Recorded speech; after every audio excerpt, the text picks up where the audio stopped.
Jai Shri Krishna. This video is for Geeta Olympiad 2025. My name is Shobharani Darshi. I am now going to recite Bhagavad Gita chapter Shashtodhyayah. ॐ श्री परमात्मने नमः। अथ षष्ठोऽध्यायः।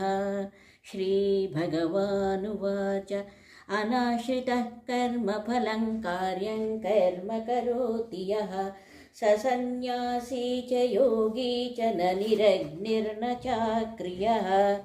यं सन्न्यासमिति प्राहुर्योगं तं विद्धि पाण्डव। न ह्यसन्न्यस्तसङ्कल्पो योगी भवति कश्चन। आरुरुक्षोर्मुनेर्योगं कर्म कारणमुच्यते। योगारूढस्य तस्यैव शमः कारणमुच्यते। यदा हिनेन्द्रियार्थेषु न कर्मस्वनुषज्जते सर्वसङ्कल्पसन्न्यासी योगारूढस्तदोच्यते।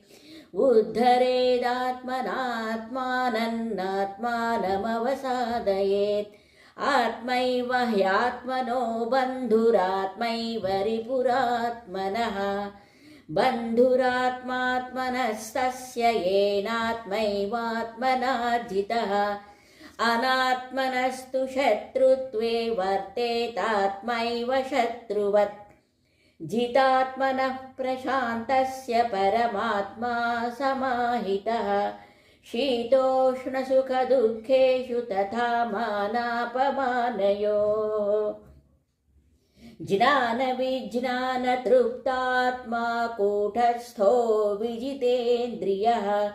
युक्त इत्युच्यते योगी समलोष्टाश्मकाञ्चनः। सुहृन्मित्रार्युदासीनमध्यस्थद्वेष्य बन्धुषु। साधुष्वपि च पापेषु समबुद्धिर्विशिष्यते।